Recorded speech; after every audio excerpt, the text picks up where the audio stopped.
Could the phone number ending in 396 let me know who you are? Don't forget to unmute yourself, please.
Good evening, ladies and gentlemen, and welcome to the August 31st, 2020 Washington County Planning Commission meeting.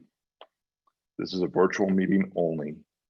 And to begin, I'm going to call to order and roll call. Present tonight are members Jeremiah Weddle, Denny Reeder, David Klein, BJ Getz, and our new member, Kevin Coyle. And I'm Clint Wiley. The first item on our agenda this evening is minutes. These are the July 6th, 2020 Planning Commission regular meeting minutes.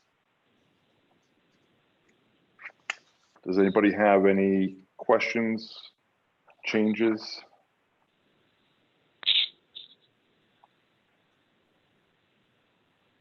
This is Danny. I make a motion to approve. We have a motion. Is there a second? It's Dave, second. We have a motion and a second. All in favor? Aye. Aye. Any opposed? So moved. All right, under new business, we have preliminary consultations. The first one is Stony Hill Farms Dairy, PC-20-002. This is a preliminary consultation for Stony Hill Farms Dairy located at 12968 Row Road, Smithsburg, in accordance with Division 9 Animal Husbandry section of the Washington County zoning ordinance. This is zoned agricultural rural, and the planner is Jill Baker. Good evening, Jill.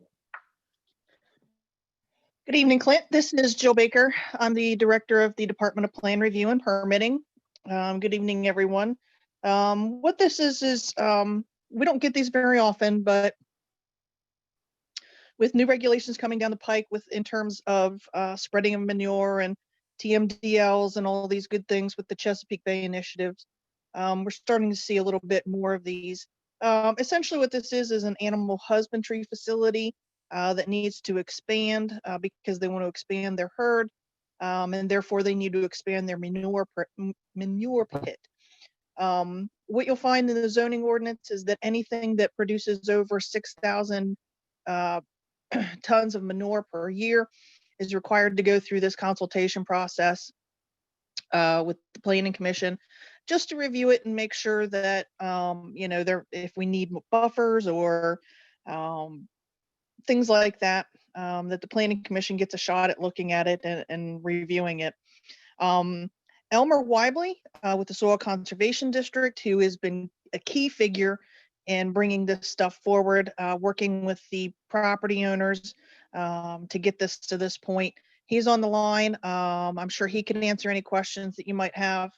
And I'm happy to answer any questions that you may have. Good evening, Elmer. Anything you'd like to talk about?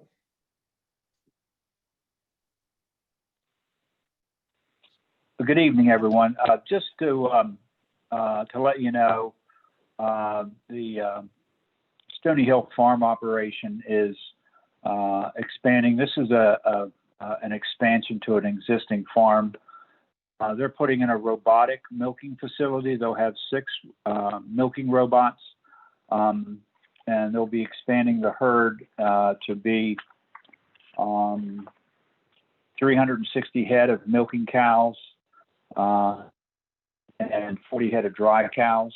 So the request for the Planning Commission is for the building as well as the manure storage facility. They both fall under the requirements to be part of the preliminary consultation. The manure storage facility and what we call access roads around the facility are all being designed in accordance with Natural Resource Conservation Service standards as agricultural BMPs. So those parts of this project are exempt from stormwater management, but the building itself is not. And thanks for putting up that view that you have there. This is prepared, the stormwater management plan and the preliminary plan were prepared by Frederick Cyber and Associates, while the Conservation District prepared the plans for the manure storage. And we will supervise the construction of the manure storage and certify it for use, as well as the access road areas that they're being built to our standards. And the owners will be applying for all the trade permits that they need for electric, plumbing, and so on. That's not directly related to the manure management. And obviously, we recommend approval to the Planning Commission. They've met all the requirements and design requirements that are in the Animal Husbandry Ordinance, have been a great family to work with, and we'd like to see them be able to move ahead and get started. Be happy to answer any questions. Clint, if I can also add to that, this was routed out to, I believe, 6 agencies that are required by the ordinance. None of those agencies had any negative comments for this. Thank you. Thanks for that, Jill. Any members of the commission that have questions or would like to ask anything of either Jill or Elmer? And this is Denny Reeder. The farm sits way back off Flansburgh Pike, probably 2,000 feet and probably 2,000 off a Rowell Road. So it's not like it's close to any roads. It's way back in a hollow, actually. So I don't think there's any problem from my end.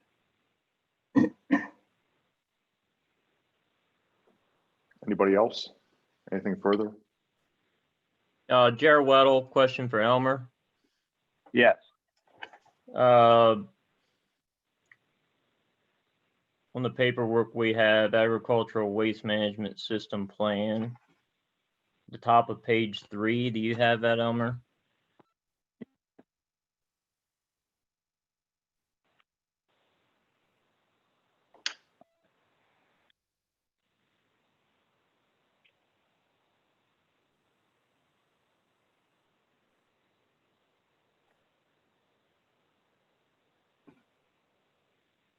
Jared, did still I there? lose you? Yeah, I am. Elmer, do you have that paperwork? I do. the top of page 3 there where it says for maximum nutrient value and odor control, manure should be incorporated into the soil where feasible. As far as I know, that whole farm is highly erodible land. So does that make it not feasible? Because I know they are 100% no-till farmers. Yes, so most of this won't be incorporated. They have about 700 acres available, so I don't know the details of the nutrient management plan, just that they have one. So I would think some of it may be incorporated, but for the most part, it won't be.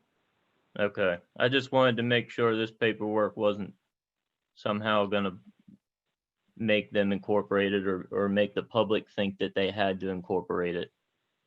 That's a good question, Jerry. It does not. This is pretty much boilerplate language we put in. We always, as you know, if you can incorporate it, it has some nutrient value, certainly on highly erodible lands. We don't recommend it. And those requirements have been changing in the state. Yeah, but it does not require them to do incorporation. Okay.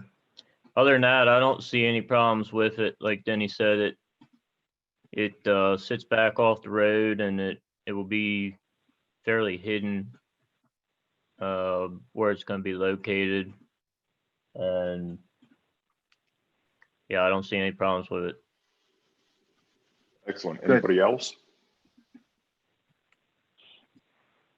Hearing nobody else, typically with a preliminary consultation, it's by consensus, but at this point, since we're virtual, I think instead what I'd like to do is ask for a vote. So all in favor? Aye. Aye. Opposed? Hearing no opposition, we're going to go ahead and have it noted that the Planning Commission recommends through our consultation process that they proceed with this plan. All right, next up this evening under site. Oh, thank you, Elmer. Next up this evening under site plans, we have Dollar General Hyatt's SP-20-013. Site plan for the proposed Dollar General Hyatt's at 16527 National Pike, Hagerstown. Zoning is business general, and the planner is Lisa Kelly. Good evening, Lisa. I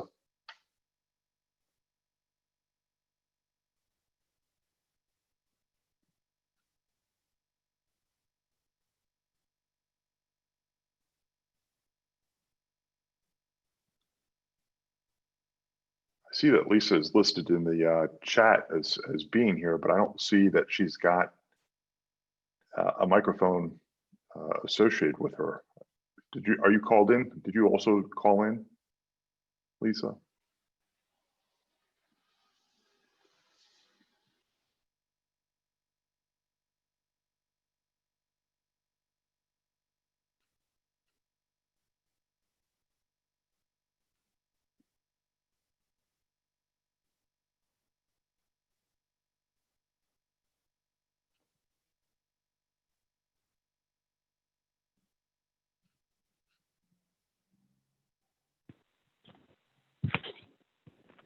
Hello? This. Good.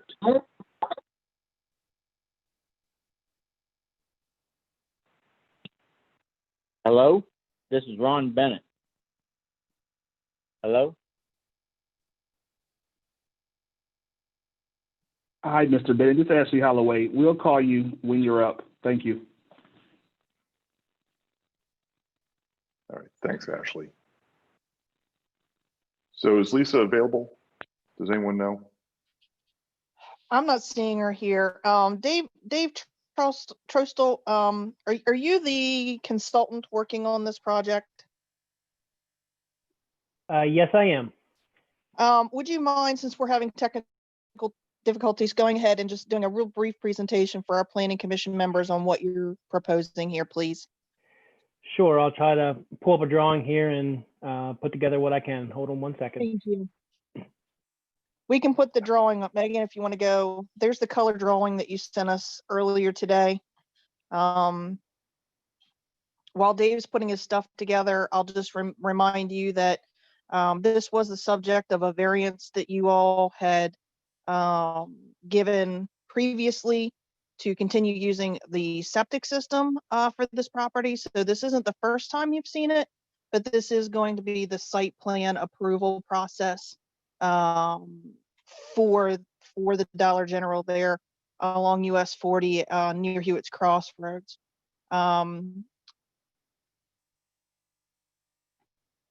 Dave, did I buy you enough time there? Yeah, that's fine. Good evening. Thank you very much for having us on this evening for the site plan for the Dollar General at Hewitt's. The existing site was a residential and a commercial use. The residential house and outbuildings have been torn down. The existing structure as shown on the drawing that you see in front of you is remaining and still stands. That was an old quilt shop. I think it was called the Swan previously. So there was an existing commercial entrance to this site.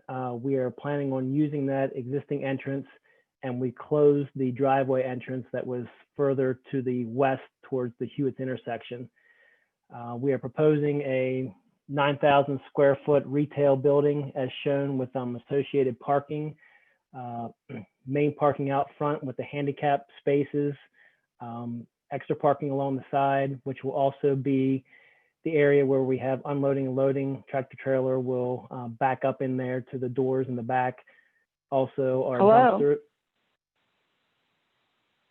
I think Lisa has joined the meeting. Yes, I'm here. I've always been here for some reason. I don't know if someone didn't take me off mute or I didn't.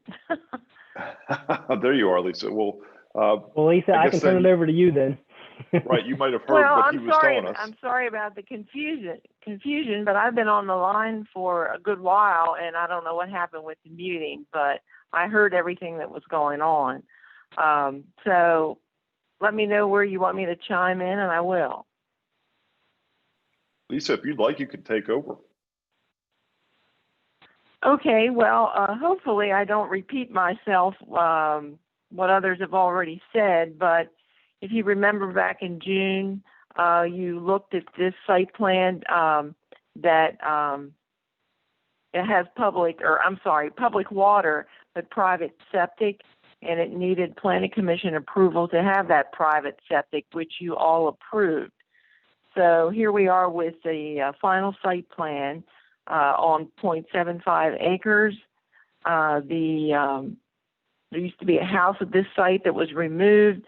There's another house or another building on the, as you can see, on the east side of this property that used to be a former business. I believe it was a retail quilting shop.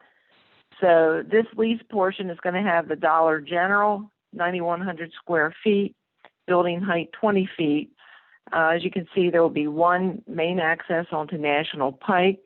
30 parking spaces will be on site. 23 spaces are required.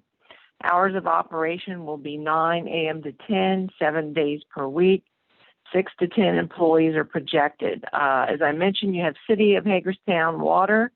Then it will be an on-site private septic system.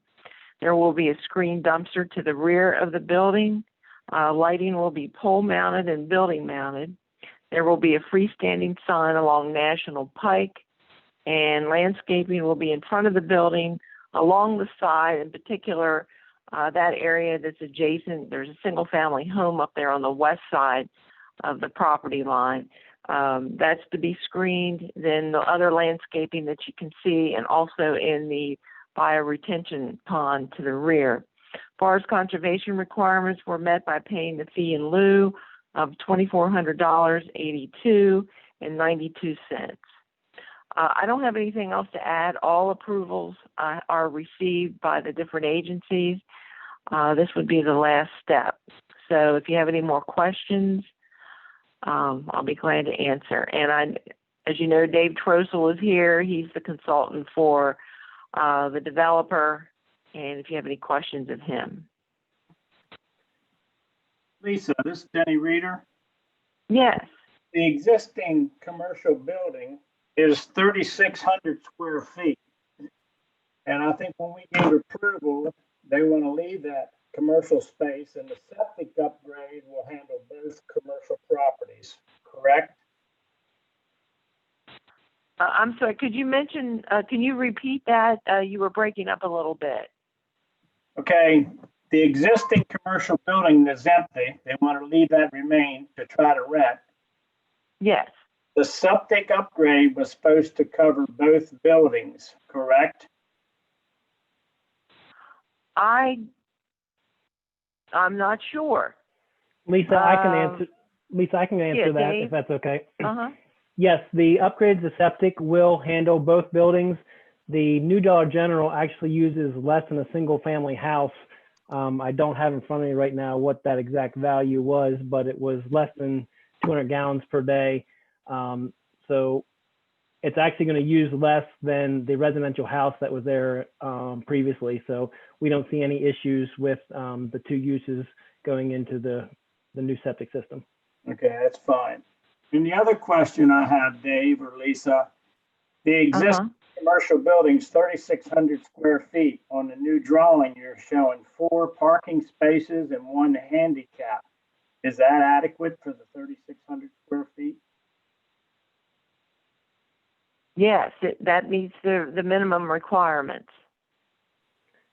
And those are the same spaces that were there on the original site. We did not take any spaces away from that existing use. Yes, I noticed that today. Okay, that's all I have. Thank you, Dave, Lisa. Anybody else? Any further questions? Hearing none, I'm looking for a motion. This is Denny. I make a motion to approve. Dave, I'll second. We have a motion and a second. All in favor? Aye. Opposed? Hearing no opposition, the motion is carried. Thank you, Lisa. Thank you all very much. Thank you, and I apologize for the mix-up there. Oh, that's all right. That's all right. Thanks, everyone. Have a good evening. Bye. Thank you. So next, under site plans, we have Creekside Logistics Center, SP-20-014. The site plan for a proposed 730, 880 square foot modern commercial distribution facility at 12524 Greencastle Pike. Zoning is planned industrial, and Ashley Holloway is the planner. Good evening, Ashley. Good evening, everyone. Again, Ashley Holloway, Director of Plan Review and Permitting. The proposal before you today is for Creekside Logistics Center. It's going to be a warehousing and distribution center. It is going to be located at 12520 Greencastle Pike. It's going to be around 730, 910 square feet of warehousing and distribution there at the center. There will also be some small offices within, but the majority of it will be warehousing and distribution. There will be around 222 employees. This is serviced by city water and county sewer. Stormwater management is addressed on the site plan. Okay. And just a very small portion of the property is within the floodplain, but it's at the rear of the property where no development is taking place whatsoever. No development will take place back there. So everything will be a nice distance away from the floodplain, so that will not be an issue. There was a variance granted for a parking reduction. According to the zoning code, this proposal was required to have 544 parking spaces, but the zoning variance brought it down to 408. That's what the developer believes that is all the parking that will be needed and some extra with that 408 count. Okay, forest conservation is being addressed, which part of the forest conservation will be brought up later by Travis Allen. And signage was not addressed at this because signage will be done by each individual tenant or tenants. So far, a tenant has not been named for this facility, but again, signage will come at a later time through my office. Okay, and the engineer and developer is on the line, if they have anything that they would like to add.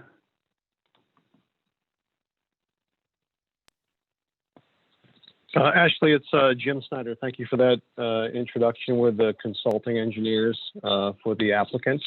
I think you've summarized the site plan as it is currently before you, and we can answer any questions that you may have. Thanks, Jim. Are there any questions for members of the board?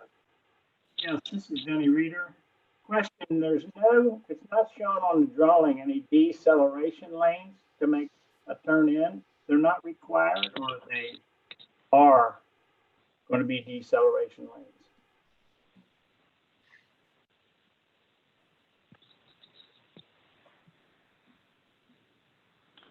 From the looks of the plan, there are not going to be any decel XL lanes. Right, I can just add to that. The driveway at that location was previously approved by State Highway Administration in terms of its configuration. So the way that it's presented is what's being proposed. There was one minor modification as part of this plan, was to increase the radii for the driveways to accommodate bigger vehicles associated with an industrial application, as opposed to a smaller commercial and residential application that was the previous development scheme for this site. So Ashley's correct. That's the proposed configuration, and those modifications have been approved by State Highway. Okay, State Highway has a call whether it's required decel lanes. I'm sorry? The State Highway have to say whether decel lanes are required? Yes, that was done under the traffic impact study. Got it. That was done for this project. I'm sorry, we were not the consultant under the traffic impact study, but that was submitted and approved by State Highway. Okay, there you go. Thank you. You're welcome. All right, any other questions?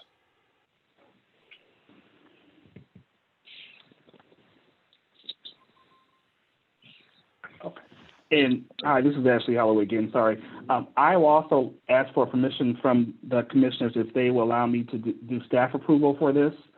The layout that you see here on the plan is most likely not to change, but there's still some small housekeeping matters that is outstanding with some other agencies. But again, it will not affect the layout of the property as you see there. So that's why I would like to ask for staff approval. Okay. So keep in mind, any motion to approve would likely include a provision for staff approval. Thank you. Any further questions from members of the board? I know I just asked that, but this is a pretty sizable project and could be very impactful. So I just want to make sure that everyone has an opportunity to ask any questions they may have. Hey, Clint, Randy Wagner, Jill, you're there too. That's one I'll stay off of. Is that correct, Jill, or could that end up in front of us? There's a site plan. This should be final. Okay. Yeah, no, you won't get that in front of you guys. We had this twice before, you know. Yeah. This has been through the ringer already. Yes. All right, got it. So thank you. All right. Having said that, I'm looking for a motion. I make a motion to approve pending staff approval. Gary Weddle, second. We've got a motion and a second. All in favor? Aye. Aye. Opposed? Hearing no opposed. This is approved by the Planning Commission. Thank you, everybody. Thank you, Ashley. Thank you. Thank you very much. Up next is a related item under Forest Conservation. We have Creekside Logistics Center, SP-20-014. There's a request for a specimen tree variance per Article 15 of the Forest Conservation Ordinance for the construction of a proposed modern commercial distribution center or distribution facility at 12524 Greencastle Pike. And the planner for this is Travis Allen. Good evening, Travis. Good evening, everyone. Travis Allen, Comprehensive Planner with the Department of Planning and Zoning. As stated, this is a request to remove specimen trees for the Creekside Logistics Site Plan that we just heard. This is a request to remove 6 different specimen trees. Specimen trees are trees which are at least 30 inches in diameter at breast height, as a part of their site plan in which they're disturbing 90.34 acres. Specimen trees are prioritized for retention in Article 8 of the Washington County Forest Conservation Ordinance. So therefore, if they are intended to be removed, it does require a variance under Article 15 of the Forest Conservation Ordinance. That article states that the Planning Commission may grant a variance where, owing to special features of the applicant's property or other circumstances, the standards or requirements of the ordinance would result in unwarranted hardship to the applicant. It also goes on to say that the variance must be consistent with the spirit and intent of the act, and that the relief granted won't adversely affect water quality. So in support of this request, you have a few different materials that Deb sent out earlier in the day. You have the memo summarizing the request. You also have the Forest Conservation Plan, which is shown on the screen here, which shows both the forest cover as well as specimen trees to be either removed or retained. The areas in red would be the areas shown on your screen. There would be the areas and trees that are slated for removal as a part of the site plan. And finally, you also have a justification letter dated August 13th, 2020 from the qualified professional laying out the reasons for the need to remove these trees. So looking at some of the contents of that letter, the applicant does contend that the site constraints require the removal of these trees due to things like parcel size, parking requirements, stormwater management requirements, and other business operational needs. They are intending to preserve 11 of the 17 specimen trees that were delineated for this site. They state that other building locations would actually result in higher impacts to either other specimen trees in better condition or forest in better condition if the building was to be relocated to a different part of the site. It also should be noted that the majority of the specimen trees that they're intending to remove are either in fair or poor condition. They also are going to mitigate effects on water quality as a part of their creation of 1.25 acres of wetland in the general area, as well as some pollinator habitat. So were the variance to be granted and the trees removed, they are doing some mitigation efforts related to water quality. We'd also further note that the forest conservation plan that they're proposing does remove less forest than is actually permitted under their worksheet calculations as a part of their forest conservation plan. So essentially meaning they're not removing excessive amounts of forest with the design of their site. So that's what I have to offer. The request is before you to remove these 6 specimen trees and grant the variance. Thank you, Travis. Any questions from members?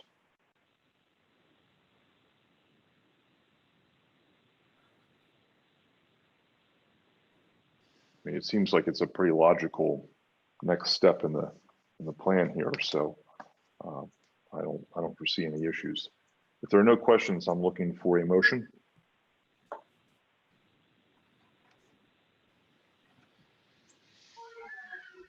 Motion to approve. Thanks, Jeremiah. Is there a second? This is Denny, a second. All right, we have a motion and a second. All in favor? Aye. Opposed? So moved. Thank you, everybody. Good luck to everybody involved with the Creekside Logistics Center. Next on this evening's agenda, under other business, we have South Point PUD 2020-02248, proposed carport expansion at 4 feet, not the required 8 feet, from the property line at 1209 Hillbrook Drive. And the planner is Ashley Holloway. Take it away. Good evening again. Oh, I'm sorry about that. Good evening again. This is Ashley Holloway. This before you today is just for a variance in a PUD, which is planning unit development, and that's why it's coming to you and not the zoning board. The owner of the property is just looking to encroach 4 feet within the setback to expand the garage due to the type of use that they want to have for the garage, the vehicles and things of that nature there. And the owner is actually on the line here, Mr. Ronald Bennett. If you could just press *6 to unmute yourself, and you can explain why you want to expand your garage within 4 feet of the setback, please. Yes, my name's Ronald Bennett. We just bought the house at 1209 Hillbrook. And what it has on it right now is a single-car carport. And then we wanted to extend it out to make it a 2-car carport. And once Mr. Crampton is doing the construction and everything, because he said he's had, on his initial plan showed that we had the room and everything, but evidently somehow during the thing, the house was moved over a foot or two.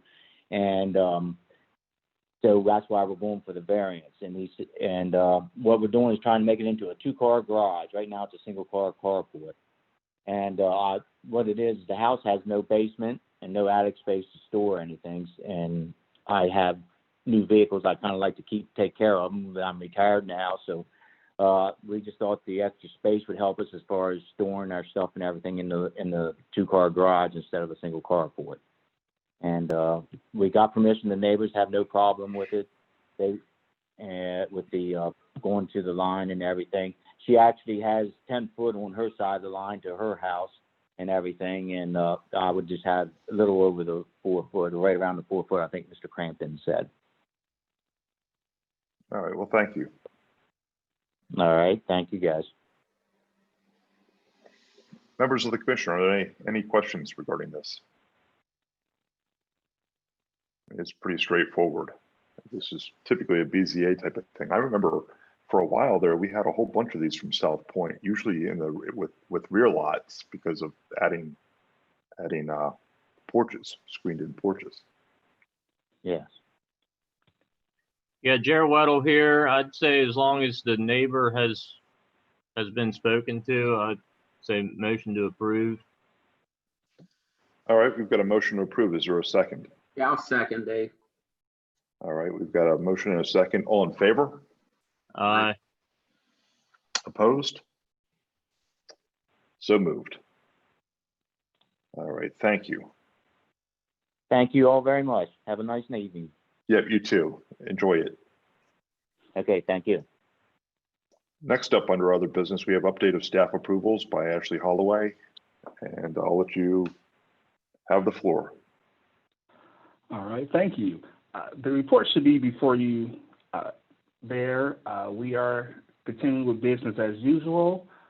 As far as land development, there were 25 submittals altogether. 6 of them were inspection and maintenance agreements. 4 of them were standard grading plans.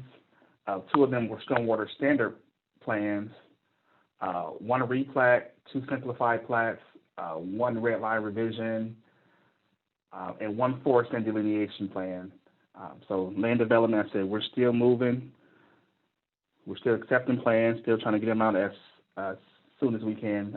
We're down 4 staff members, but we're working as best as we can. And I want to thank my staff for working so diligently and hard working as they do. And when it comes to permits, there are 30 permits that were submitted. Just very quickly, 30 of them were grading permits. 16 of them were grading permits. 11 were interest permits and 1 utility permit and 2 non-residential new construction permits. So that's what took place in the month of August. Utility permit? Yes. I'm sorry, I'm just commenting because I have some familiarity with that. Okay. Any questions from members of the commission?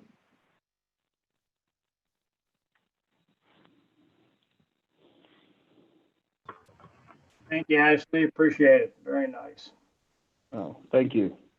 Yeah, thanks, Ashley. I'm glad that things are staying active. I know it's got to be frustrating with limited manpower, but it's great that you're getting everything out the door. Yes, yeah, we're still, like I said, we're still working hard, still working, as best we can, half in the office, half at home, but we're still here making things move. That's great. That's awesome. We definitely appreciate it. I know the county does. Yes, well, thank you. Well, I will say that these Zoom meetings are not as smooth as when we host them in person, but in spite of some of the rough edges, we managed to get through this one.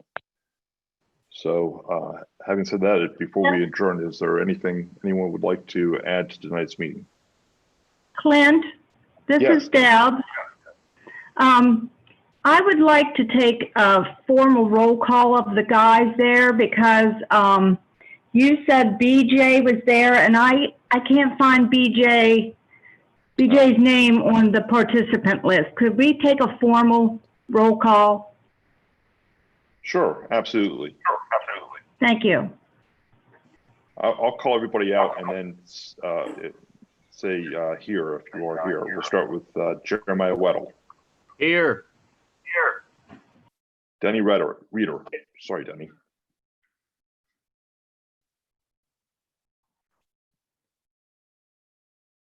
I know he's here. Here. Okay. David Klein. Here. BJ Getz.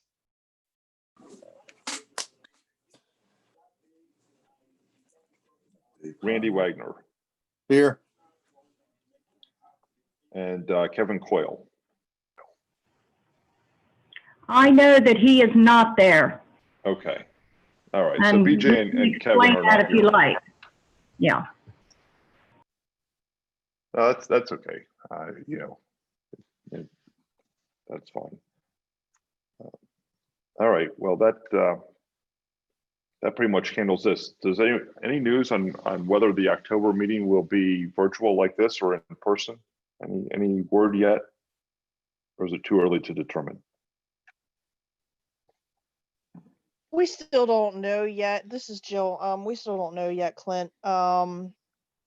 The county offices are still closed. We tried to do an in-person meeting last month, but it didn't seem to suit everybody. So I thought, if we still have a fairly light agenda, we could keep it virtual this month. But we're going to play it by ear and see what happens in the coming months. Okay, fair enough. So that concludes our meeting this evening. I just need a motion for adjournment. This is Denny, make a motion to adjourn. Second. Jared Weddle, second. All in favor? Aye. All right, everybody. Thank you and have a good evening and stay safe out there. All right.